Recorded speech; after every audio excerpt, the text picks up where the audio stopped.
হরি বল, হরি হরি বল, হরি হরি বল, হরি হরি বল, হরি হরি বল, হরি হরি বল।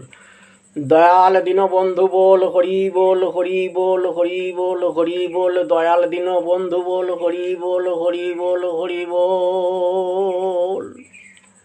হে কৃষ্ণ করুণা সিন্ধু দীনবন্ধু জগৎপতে, গোপেশ গোপিকা কান্ত রাধাকান্ত নমস্তুতে।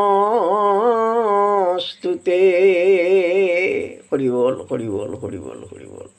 ভগবান গীতায় বললেন, গীতায় পঞ্চদশ অধ্যায় বললেন যে মমই বাংশ জীবলোকে জীবভূত সনাতন মনঃষ্ঠানি ইন্দ্রিয়াণি প্রকৃতিস্থানি কর্ষতি শরীরং যৎ বাপ্নতি যচ্চাপুৎক্রামতীশ্বর গৃহীত্বৈতানি সংজাতি বায়ুর গন্ধা নিবাসয়াত। ভগবান বলছেন কি, জীব, প্রতিটা জীব হচ্ছে আমার অংশ, অর্থাৎ আমার কাছ থেকে তারা গেছে, আবার এসে আমাতেই কিন্তু মিলিত হবে। তা এই যে রাসলীলাটা, এই রাসলীলার প্রধান বিষয়বস্তুটাই হচ্ছে তাই যে জীবাত্মার সঙ্গে পরমাত্মার মিলন। এটি কখন হয়ে যায়? জীবাত্মার সঙ্গে যখন পরমাত্মার মিলন হয়ে গেল, তখন আর তো জীবাত্মার কোনো অস্তিত্ব থাকবে না, সে তো পরমাত্মা হয়ে গেছে, নাকি? এটা চিন্তা করে দেখুন। তাহলে সেই ভাবটা বা সেই লীলাটা কখন? এটি হচ্ছে আমাদের একেবারে শেষ লীলা, যেদিন হরিবোল বল হরি, হরিবোল বল হরি, হরিবোল বল হরি, হরিবোল। বলে কে মারা গেছে গো? বলে গঙ্গাধর মারা গেছে গো।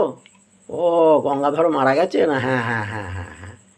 ব্যাস, মারা গেছে মানে আর তার এই মর্তধামে আর তার কোনো অস্তিত্ব নাই, আর তার কোনো ভূমিকা নাই, সে চলে গেল, ভগবানের শরীরে চলে গেছে। তাহলে এই যে লীলা, এই লীলা হচ্ছে রাসলীলা, জীবাত্মার সঙ্গে পরমাত্মার মিলন। এখানে কোনো দেহের সম্পর্ক থাকবে না, এখানে কোনো রকমের কোনো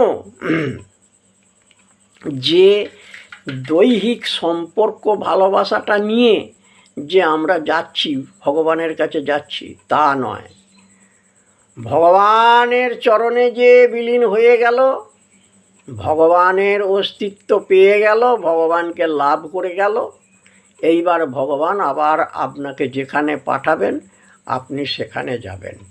এই হচ্ছে কথা, এটাই প্রধান উপজীব্য বিষয়। তবে যাই হোক, আপনারা সকলেই জানেন, রাসলীলা সম্বন্ধে আপনারা মোটামুটি সকলেই প্রায় অবগত আছেন। গভীর নিশীতে ভগবান যে মুরলীতে ধ্বনি করেছিলেন, সেই ধ্বনি ব্রজগোপীদের যখনই কানেতে গিয়ে পৌঁছেছে, ব্রজগোপীরা যে যেমন অবস্থায় আছে সে তেমন অবস্থাতেই ছুটে ছুটে চলে যাচ্ছে, ভগবানের কাছে যাচ্ছে। কেউ ধরুন একটা পায়ে আলতা পড়েছে, আর একটা পায়ে পড়বে, ব্যাস বাঁশি যেই শোভন করেছে সঙ্গে সঙ্গে সেই অবস্থাতেই ছুটে চলে যাচ্ছে। কোনো গোপীর ধরুন অঙ্গে বসন আছে কি না আছে সেটাও দেখার ক্ষমতা নেই, সেটাও দেখছে না। ব্রজগোপী সেই আপন টানে বিভোর হয়ে সে চলে যাচ্ছে, ভগবানের সঙ্গে মিলিত হয়ে যাচ্ছে। তাহলে সেই লীলাটা কখন? সেই লীলাটা এখানেতে বৃন্দাবনে অনুষ্ঠিত হয়েছে মধ্যরাতে, আর জীবের সঙ্গে ভগবানের যে মিলন সেটাও হয়েছে এই রাসলীলাতে। রাসলীলার প্রধান বিষয়বস্তুই হচ্ছে তাই ভগবানের সঙ্গে জীবাত্মার মিলন। এটা বলেই জানবেন, এইভাবে লীলার সূচনা করছি রাসলীলা। রাসলীলা অতি মধুর লীলা, শান্ত, দাস্য, সখ্য, বাৎসল্য এবং মধুর। তাহলে এই মধুর রসের শ্রেষ্ঠ লীলা হলো এই রাসলীলা। এই রাসলীলাটা আপনারা আস্তে আস্তে উপভোগ করতে থাকবেন, আমিও একে একে বলতে থাকবো। এক একটা লীলার কথা আরম্ভ হচ্ছে, সেই লীলার রস আস্তে আস্তে নিগুড়ে নিগুড়ে নিগুড়ে নিগুড়ে নিগুড়ে নিগুড়ে নিয়ে আমি আপনাদেরকে দেবার চেষ্টা করছি, আর আপনারাও সেই বদন পেতে আছেন, সেই বদনেতে রস যেই পড়ছে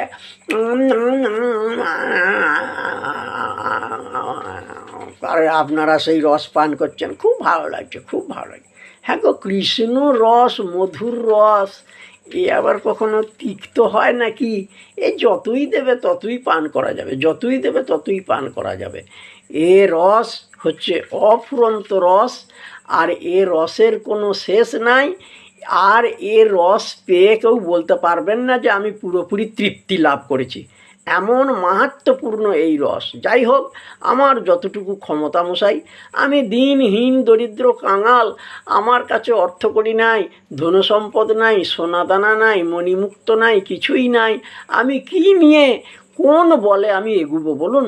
আমি তো দরিদ্র, দিনহীন দরিদ্র।